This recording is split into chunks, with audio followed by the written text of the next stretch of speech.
Kalsyat sama siapa tuh? Akrab banget. Seperti anjing tapi kok... Tidak! Itu kan sobat yang suka melolong. Au!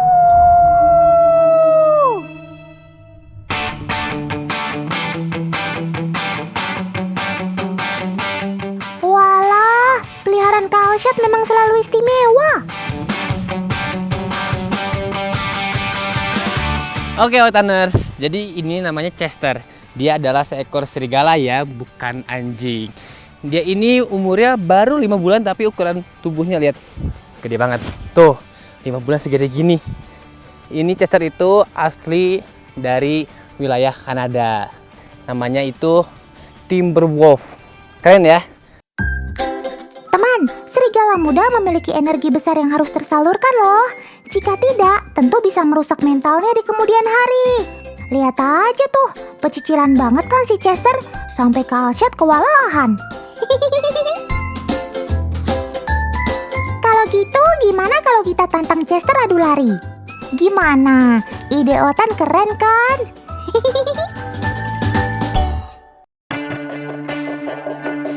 Sudah siap semuanya? Sisi sebelah kanan ada Chester, serigala muda yang energik.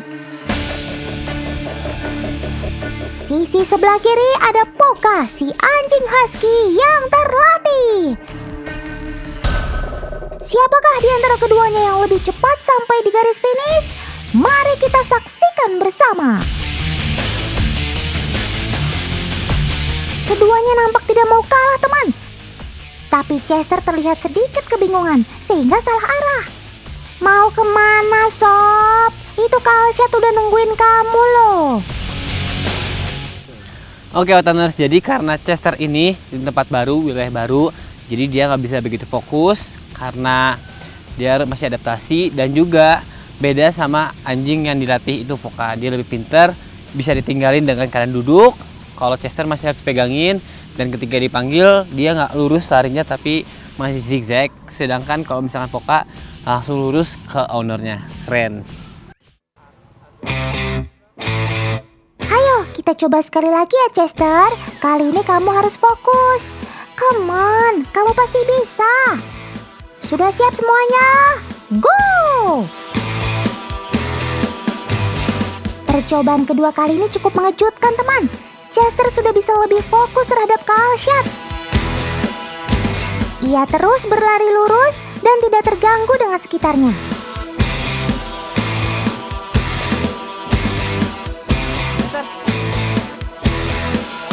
Faktanya, kecepatan lari serigala mencapai 56 km per jam loh. Paru-paru serigala juga lebih besar dari anjing loh. Hal inilah yang membuat serigala punya napas lebih panjang dari anjing. Kalau lihat fakta ini sih, Otan yakin lain kali kamu bisa ngalahin si anjing, Sob. Nah, Otaners, ternyata serigala ini juga mempunyai kecerdasan yang tinggi yang gak kalah pintar sama anjing. Mau lihat kayak gimana? Nih, aku contohin ya. Serius nih Kak, serigala bisa dilatih kepatuhan atau obedience seperti anjing pada umumnya? Oke lah, kalau begitu kita langsung buktikan saja. Wow, ternyata Chester benar-benar bisa mengikuti perintah Kalsyat. Faktanya, serigala adalah hewan yang cerdas, teman. Di alam, serigala sangat cerdas mengatur strategi saat berburu bersama kawanannya. Nah, makanya untuk serigala yang dipelihara begini, tinggal cara si pemilik melatihnya agar kecerdasan serigala bisa digunakan dengan tepat. Dan pastinya bukan untuk berburu ya. So, ini jelas mematahkan mitos bahwa serigala tidak bisa dilatih kan, teman? Cakep!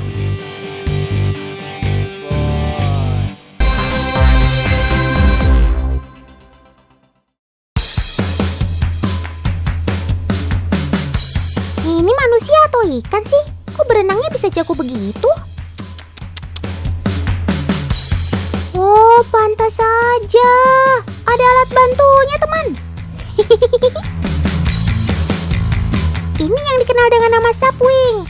Olahraga unik untuk menikmati indahnya bawah laut. Bermain sapwing gampang-gampang susah. Selain harus kuat menahan nafas di dalam air, kalian juga harus kuat pegang papan ini. Karena kapal di atas akan menariknya dengan cepat. Lalu tinggal pasang aksi manuver kalian. Mau berputar ke kanan, ke kiri, atau bahkan 360 derajat, semua boleh. Kalau diperhatikan, sapwing ini gabungan 3 olahraga ya, yakni menyelam, selancar, dan ski. Wush! Dengan sapwing, jadi bisa melesat cepat di dalam air deh. Bak ikan-ikan berenang cepat.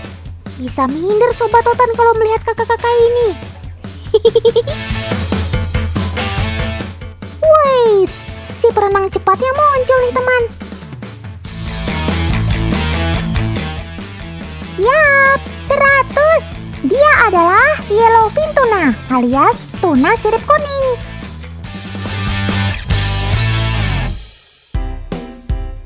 Wah, paman bawa apa tuh? Oh, waktunya mereka makan siang. Wih, gercep banget nyamber makanannya. Meski ukuran tubuh tuna besar sekitar 70 kg, tapi gerakannya super cepat dan gesit. Bisa mencapai 60 km per jam loh. Mereka bisa gesit begini selain karena bentuk tubuhnya yang aerodinamis seperti torpedo, tuna juga berdarah panas teman. Metabolisme tuna yang sangat tinggi membuat mereka harus terus bergerak dengan cepat sambil membuka mulut. Tujuannya untuk mendapat oksigen yang cukup. Cakep! Di Balai Besar Riset Budidaya Laut dan Penyuluhan Perikanan Gondol Bali ini, tuna sirip kuning ditempatkan di keramba jaring apung yang berada di lepas pantai. Keramba ini diameternya sangat lebar, sekitar 50 meter. Tujuannya supaya Sobat Otan ini bisa berenang dengan leluasa seperti di habitat aslinya. Oh iya teman, ikan tuna termasuk ikan primadona loh. Dan Indonesia menjadi surga tuna di dunia. Untuk tuna sirip kuning terbanyak berada di Laut Flores dan Selat Makassar. Cakep!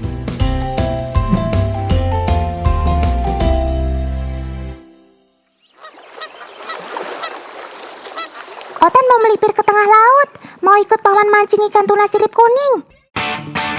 Nah, itu dia yang paman cari, kawanan burung yang bergerombol. Karena itu menjadi tanda bahwa akan banyak ikan tuna yang berkumpul di dekat situ. Si burung memang tak memakan si ikan tuna, tapi ikan-ikan kecil seperti ikan tembang, ikan terbang, atau ikan tongkol kecil yang menjadi makanan ikan tuna. Ikan tuna yang bergerak bergerombol pasti akan tertarik untuk mendekati kerumunan ini. Sayangnya si ikan tuna jarang menampakkan diri ke permukaan.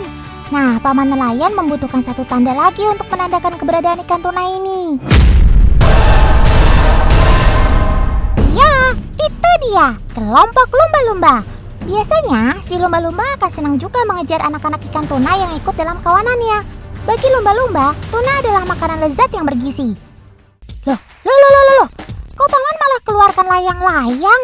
Waduh, sekarang bukan saatnya bermain, paman. Nanti saja kalau sudah pulang ke rumah. Itu ikannya lagi banyak. Otan lebay. Paman nelayan memang tidak hendak bermain. Layang-layang ini adalah alat tangkap yang cukup jitu untuk menangkap ikan tuna.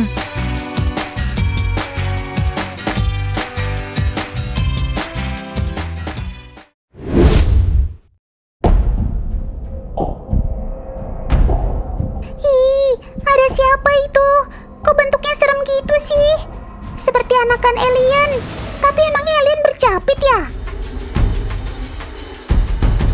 Kalau Otan lihat-lihat, Otan merasa Sobat Otan ada yang mirip dengan anakan alien ini. Tapi siapa ya? Oh alah, Otan ingat sekarang. Kalian adalah kelomang. Tapi kenapa kalian tanpa cangkang seperti itu sih Sob? Kemana cangkang kalian? Itu ada cangkang yang kosong Sob. Coba dicek, mungkin cocok sama kamu. Akhirnya kamu menemukan cangkang kos. Tidak, berhenti. Jangan berantem dong.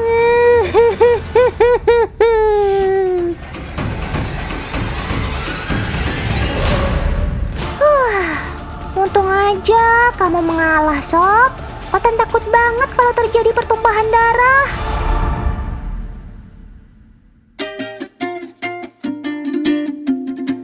Cangkang adalah hal yang sangat penting bagi kelomang. Cangkang mampu melindungi bagian perut kelomang yang lunak atau disebut juga abdomen. Ketika tanpa cangkang seperti ini, predator akan dengan mudah memangsa si kelomang. Amit-amit, jangan sampai deh sob. Gak cuma predator yang akan tergiur ketika melihat kelomang tanpa cangkang seperti ini, tapi sesama kelomang pun bisa tergiur. Ya, betul. Mereka terkadang bisa menjadi kanibal. Makanya, ketika saling berpapasan, sesama kelomang tanpa cangkang ini akan saling berhadapan. Mereka nggak akan menunjukkan bagian belakang tubuhnya yang tidak terlindungi karena takut diserang tiba-tiba. Tingkat kewaspadaan mereka meningkat banget di saat seperti ini. Mereka akan terus menggulung bagian abdomennya. Oh iya, teman-teman tahu nggak? Sebenarnya mereka lahir tanpa cangkang loh. Nah lo, terus selama ini mereka pakai cangkang siapa dong?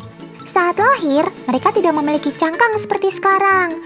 Mereka akan mencari cangkang siput laut yang kosong dan menggunakannya sebagai pelindung abdomen mereka. Semakin besar badan kelomang, cangkangnya tidak ikut membesar. Kan cangkang itu bukan bagian dari dirinya, jadi tidak bisa ikut membesar deh. Ketika badannya membesar, ia akan mencari cangkang yang ukurannya sesuai dengan badannya.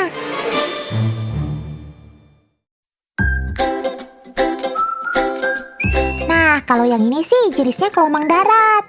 Ia biasa menggunakan cangkang siput. Tuh lihat, rumahnya sama kan dengan rumah siput? Berbeda dengan kelomang, siput lahir dengan cangkang. Cangkangnya pun dapat tumbuh besar sesuai dengan pertumbuhan siput.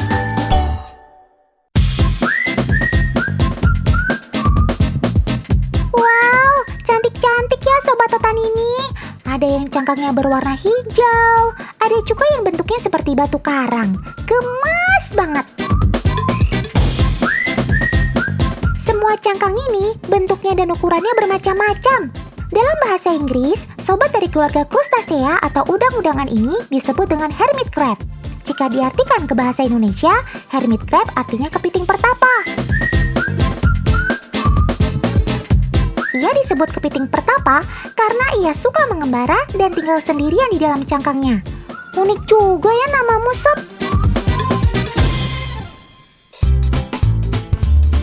Ada Kak Nurma.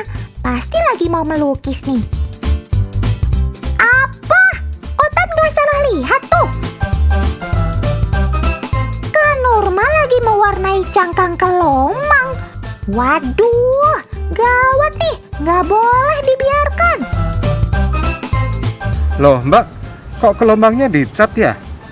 Iya pak, emang nggak boleh ya pak? Kan jadi bagus hasilnya. Ya itu bagus kan buat kamu, tapi bagi kelomangnya itu bisa berbahaya. Masa sih pak? Coba jelasin Tan. Siap paman.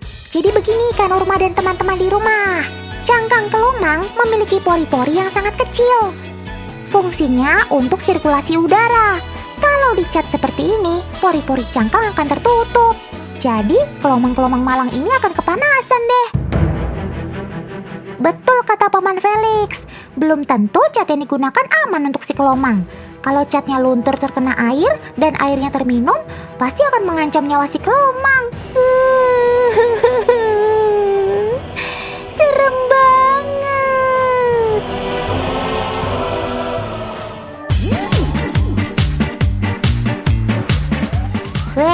Adalah, kamu kenapa sob?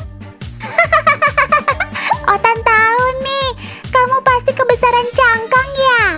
Ya ampun, sampai susah terbalik gitu. Kan Otan udah siapin cangkang yang seukuran kamu. Kenapa kamu pilih yang besar sih? Jangan-jangan karena cangkangnya bagus ya?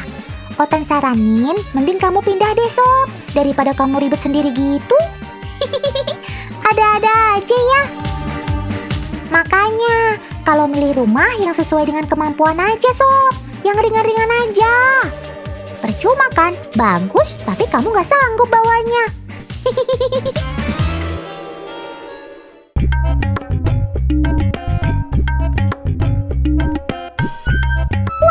Kak Nurma bawa buah-buahan nih. Ada buah pisang kesukaan Otan. Asik. Kak Nurma mau kasih makan Otan ya? Loh. Ternyata untuk sobat-sobat kelomang toh. Yah, padahal Otan udah terlanjur berharap. Ya udah deh, nggak apa-apa.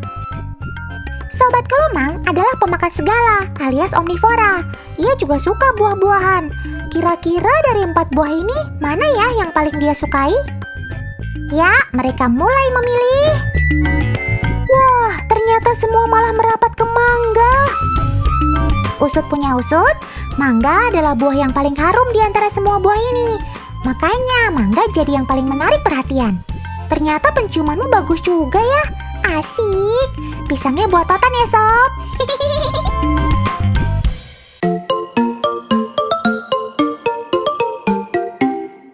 Ngomong-ngomong, teman-teman di rumah tahu nggak berapa jumlah kaki pada kelomang? Berapa? 4. Salah.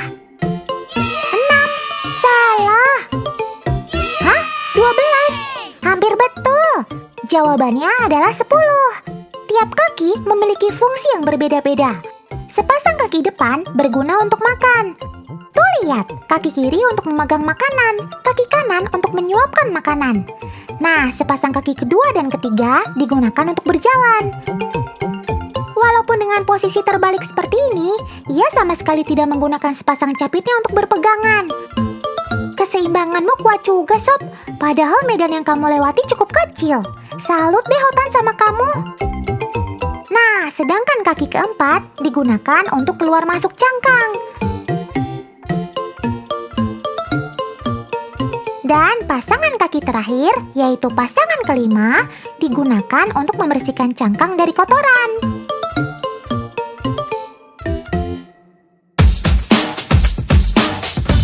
Ngomong-ngomong soal kaki, ternyata capit kelomang tidak hanya berguna untuk mencapit makanan saja loh. Capit juga berguna sebagai alat pertahanan diri.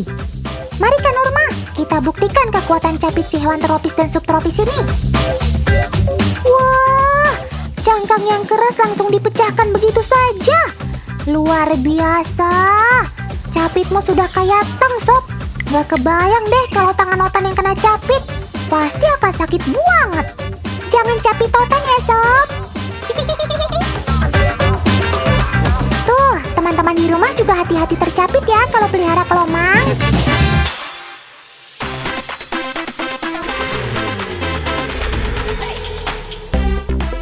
Sobat bercangkang ini adalah sifatnya nokturnal. Artinya, ia biasa aktif di malam hari dan tidur di siang hari. Untuk membuktikannya, kita cek bareng-bareng yuk. Tuh kan, nggak perlu berlama-lama, ia langsung bergegas ke tempat yang teduh. Selain karena ia adalah binatang nokturnal, kelomang memang tidak kuat panas, teman.